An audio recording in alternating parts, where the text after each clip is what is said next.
Hello friends, आज का हमारा टॉपिक है शोल्डर जॉइंट। इस टॉपिक में मैं आज आपको बताऊंगा कि यूनिवर्सिटी एग्ज़ाम में हम इसे कैसे लिख सकते हैं और शोल्डर जॉइंट कितना इम्पोर्टेंट होता है। इसमें मैं आपको टाइप बताऊंगा, इसके लिगामेंट्स वगैरह बताऊंगा, स्टेबिलिटी जो मेंटेन करते हैं, और भी बहुत सारे पॉइंट्स इसमें हैं जो मैं आपको आज बताने वाला हूं। और यूनिवर्सिटी एग्ज़ाम में आप इसे कैसे लिख सकते हैं ये भी मैं इसमें बताऊंगा। तो ये आपके लिए बहुत ही इम्पोर्टेंट और बहुत ही बढ़िया जो है टॉपिक है। तो आइए शुरू करते हैं। शोल्डर जॉइंट, इसका जो टाइप है, सबसे हम टाइप की बात करें तो synovial joint ball and socket variety. आप जानते हैं बॉल एंड सॉकेट वेराइटी कैसे हमने इसे कहा। बॉल एंड सॉकेट वेराइटी तो जैसे कि ग्लिनॉइड कैविटी हो गई अब स्केपुला की, और ये ह्यूमरस हो गया, हेड ऑफ ह्यूमरस। तो ये बॉल एंड सॉकेट जॉइंट बनाता है, यानी कि ये इसके सॉकेट में जो है फिट हो जाता है। मतलब इस तरह से ये ऐसी एक कैविटी है और इसके अंदर ऐसे करके फिट हो जाता है। तो ये बॉल एंड सॉकेट जॉइंट। अब आर्टिकुलर सरफेस, आर्टिकुलर सरफेस यानी कि कौन कौन से पार्ट आर्टिकुलेट हो रहे हैं। तो आपको दिख रहा होगा glenoid cavity of scapula and head of humerus. Glenoid cavity of scapula and head of humerus, इसके अंदर जो है आर्टिकुलेट हो रहे हैं। अब also known as glenohumeral articulation, सही है। ग्लिनॉइड कैविटी इसलिए ग्लिनो, और हेड ऑफ ह्यूमरस, ह्यूमरस है तो ह्यूमेरल, तो ग्लिनोह्यूमरल आर्टिकुलेशन। चलिए, अब stability of the joint is maintain by, तो ये किससे होता है? तो कोरेको एक्रोमियन आर्च, जैसे कि नाम से समझ में आ रहा है, कोरेको एक्रोमियन, यानी कि जो हमने स्केपुला देखा, हमारा स्केपुला होता है, स्केपुला होता है, तो उसके अंदर दो प्रोसेस होती है, एक कोरेकोइड प्रोसेस होती है और एक एक्रोमियन प्रोसेस होती है। तो कोरेको एक्रोमियल आर्च उसके बीच में, ये मैं भी आपको आगे बताऊंगा। फिर musculocutaneous cuff of the shoulder, ये एक मसल से पूरा घिरा हुआ एक मस्कुलोक्यूटेनियस कफ बनाता है। इसमें बहुत सारी मसल्स होती है, उसके टेंडन्स बनते हैं। तो मैं आपको इसका एक सेपरेट वीडियो बताऊंगा। फिर ग्लिनॉइड लेब्रम, ग्लिनॉइड लेब्रम क्या होता है कि जो हमारी स्केपुला की ग्लिनॉइड कैविटी होती है ना, उसकी ये आइट साइड देखो, यहाँ पे दिख रहा है एक rim like structure glenoid cavity में होती है, जिसको हम कहते हैं ग्लिनॉइड लेब्रम। ये क्या करता है, तो ये जो पहले तो एक तो फ्रिक्शन रिड्यूस करता है, और तो और जो ग्लिनॉइड कैविटी होती है ना वो सेलो होती है, तो और हेड ऑफ ह्यूमरस लार्ज होता है, तो इसको ये अच्छे से कैच कर यानी कि पकड़ के रखता है ताकि डिसलोकेशन ना हो। अब एटमॉस्फेरिक प्रेशर एक ये भी मेंटेन करता है स्टेबिलिटी को। अब आएगा लिगामेंट्स, तो capsular ligament, coracohumeral ligament, transverse humeral ligament and glenoid labrum, इन चारों को मैं आगे डिस्क्राइब करूँगा। अब bursa, bursa related to the joint, तो subacromial bursa, subscapularis bursa and infraspinatus bursa, ये भी आपको मैं एक डायग्राम के थ्रू बता दूंगा। अब हम देखेंगे रिलेशन में हम देखें तो सुपेरियरली, इंफीरियरली, एंटीरियरली एंड पोस्टीरियरली, इसका है ये डायग्राम, जिससे आप इसे बहुत अच्छे से समझ सकते हो।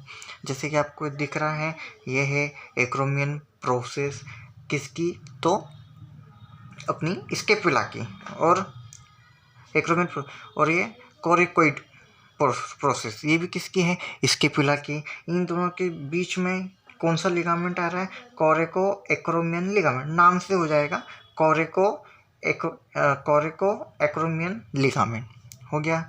अब इसमें आपको जिस तरह से दिख रहा होगा बहुत सारी मसल्स है, तो इसको भी हमने ऐसे डिवाइड कर लिया, सुपेरियरली, इंफीरियरली, एंटीरियरली एंड पोस्टीरियरली, इसके रिलेशन हो जाएंगे। जैसे कि सुपेरियरली कोरेको एक्रोमियन आर्च, यानी कि इनके बीच में जो आर्च बनेगी कोरेको एक्रोमियन आर्च, उसके अंदर सब एक्रोमियल बर्सा, ठीक है। इंफीरियरली की अगर हम बात कर ले, ऐसे और भी बहुत सारे रिलेशन डायग्राम में आपको दिख रहा है। मैंने यहाँ पे कुछ पॉइंटेड नाम लिख दिए जिसको आप यूनिवर्सिटी एग्जाम में लिख सकते हो, क्योंकि यूनिवर्सिटी एग्जाम में आप पूरा कितना लिखेंगे, तो जो मेन जो इंपॉर्टेंट है, ऐसे ये भी इंपॉर्टेंट है, बट जो मेन इंपॉर्टेंट टॉपिक्स हैं हम लिख सकते हैं नाम।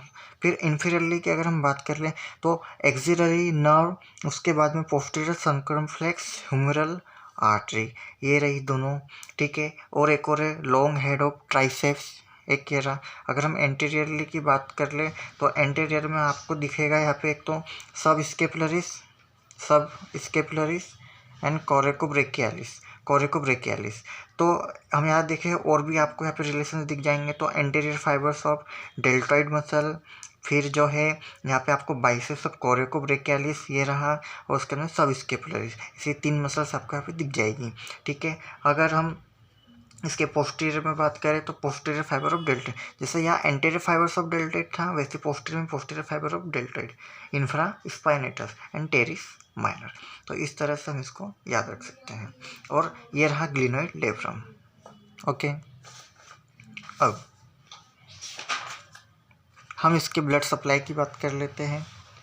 ब्लड सप्लाई में क्या क्या आएगा? तो ब्लड सप्लाई में जैसे कि हमने वहाँ पे एक आर्टरी देखी, ठीक है, posterior circumflex humeral vessels and anterior circumflex humeral vessels, फिर सब स्केपुलर विसल्स और sub scapular supra scapular vessels. अब नर्व सप्लाई की अगर बात कर ले तो axillary nerve, musculocutaneous nerve and supra scapular nerve, ये आपको ध्यान रखनी रहेगी। ठीक है, अब है मूवमेंट्स। तो ऑल टाइप्स ऑफ मूवमेंट्स जैसे कि फ्लेक्शन, एक्सटेंशन, उसके बाद में एडक्शन, एबडक्शन, सर्कमडक्शन, सारी मसल्स, सारे मूवमेंट्स ये शो करता है। अब जैसे कि मैंने आपको बताया कि उस लिगामेंट्स के बारे में हम पढ़ेंगे यहाँ, लिगामेंट्स के बारे में। तो सबसे पहले हमारा है कैप्सुलर लिगामेंट। तो ये रहा कैप्सुलर लिगामेंट। कैप्सुलर लिगामेंट में हम क्या देख रहे थे? The thin fibrous layer of joint capsule surrounded the glenohumeral joint. ये रहा ग्लिनो ह्यूमरल जॉइंट क्या है? तो थिन फाइब्रस लेयर है, एक थिन फाइब्रस लेयर का बना हुआ है, और ये क्या करता है? पूरे ग्लिनो ह्यूमरल जॉइंट को सराउंड करता है। ठीक है, अब इसके अंदर हम देखें कि इसका जो अटैचमेंट है वो कैसा है। एक लेटरली, यानी कि वो लेटरली कैसा जुड़ा है, और एक मीडियली कैसा जुड़ा हुआ है। तो लेटरली क्या क्या आएगा? तो anatomical neck of humerus, anatomical neck of humerus, and inferiorly जो ये एक्सटेंड होता है, यानी कि लेटरली साइड में जो वो अटैच हो रहा है, तो कहाँ से कहाँ तक अटैच हो रहा है? तो एनाटॉमिकल नेक ऑफ ह्यूमरस से एक्सटेंड हो रहा है कहाँ? तो inferiorly downward 155 centimetre of more on the surgical neck, यानी कि अगर ब्रॉडली देखें तो एनाटॉमिकल नेक ऑफ ह्यूमरस से नीचे जा रहा है 1.5 सेंटीमीटर और नीचे जा रहा है inferiorly downward more on the surgical neck तक जा रहा है। ठीक है, ये लेटरली हो गया। अब मीडियली अगर हम बात कर लें तो मीडियली क्या क्या है? Attach to supra glenoid tubercle, attach to supra glenoid tubercle. अब क्या होता है कि जो स्केपुला की ग्लिनॉइड कैविटी वगैरह है, तो इसके ऊपर और नीचे से सुप्रा ग्लिनॉइड ट्यूबरकल और इंफ्रा ग्लिनॉइड ट्यूबरकल होता है। तो मीडियली में कहाँ तक जाएगा? Attach to supra glenoid tubercle and long head of biceps brachii muscle, और long head of biceps brachii muscle तक आ जाएगा। तो इस तरह से मीडियली ये अटैच हो रहा है। अब हम ग्लिनोह्यूमरल लिगामेंट देख लेते हैं। तो ग्लिनोह्यूमरल लिगामेंट 3 थिकनिंग, जैसे कि इस डायग्राम में आपको दिख रहा होगा, यहाँ दिख रहा है आपको ये 1, 2 और ये 3। ये मैंने यहाँ पे मार्किंग भी करी है, 1, 2 और ये 3 मार्किंग से। इनके नाम क्या है? सुपीरियर, मिडल, ये सुपीरियर में है, ये मिडल में है, ये इन्फीरियर में, मिडियल ग्लिनोह्यूमरल लिगामेंट। तो 3 थिकनिंग है। ठीक है, anterior part of the fibrous capsule का एंटीरियर पार्ट है, सुपीरियर, मिडल और इन्फीरियर 3 पार्ट से मिलकर बना हुआ है। Visible only inferior aspect of the joint, यानी कि केवल और केवल इन्फीरियर एस्पेक्ट में ही विजिबल होंगे। अब कोरेको ह्यूमरल लिगामेंट, जैसे कि नाम से समझ में आ रहा है, कोरेको ह्यूमरल लिगामेंट। अब कोरेको ह्यूमरल लिगामेंट यानी कि एक तो स्केपुला की कोरेकोइड प्रोसेस और ह्यूमरस इसके बीच में बन रहा होगा कोरेको ह्यूमरल लिगामेंट। इसको आप इस डायग्राम से समझ सकते हैं। जैसे कि इसमें भी आपको दिख रहा है कोरेको ह्यूमरल लिगामेंट, जो कि मैंने ब्लू कलर से बनाया हुआ है। तेरा कोरेकोइड प्रोसेस स्केपुला की और ये ह्यूमरस, तो कोरेको ह्यूमरल लिगामेंट।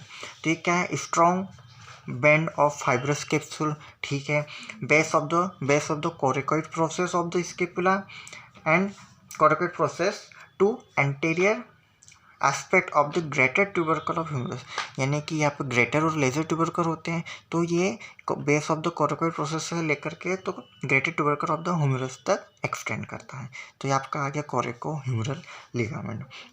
अब हम आगे चले तो transverse humeral ligament. Transverse humeral ligament में क्या है? तो broad fibrous band which bridge the bicipital groove of humerus. देखिए ट्रांसवर्स ह्यूमरल लिगामेंट, इसमें मैंने रेड लाइन से बनाया हुआ है transverse humeral ligament.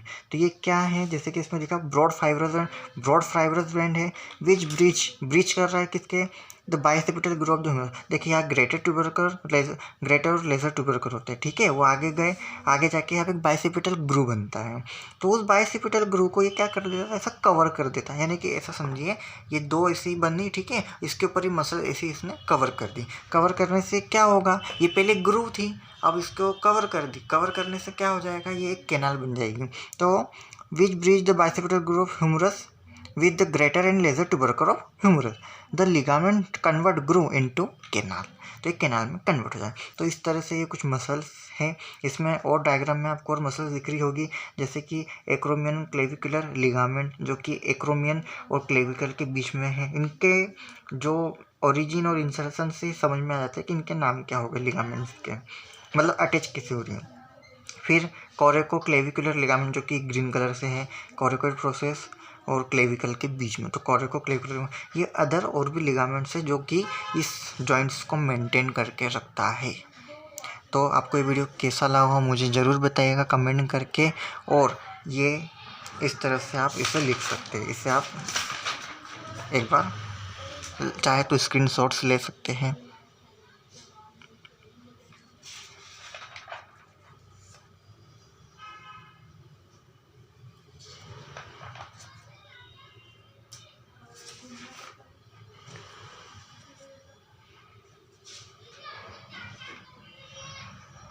Thank you so much.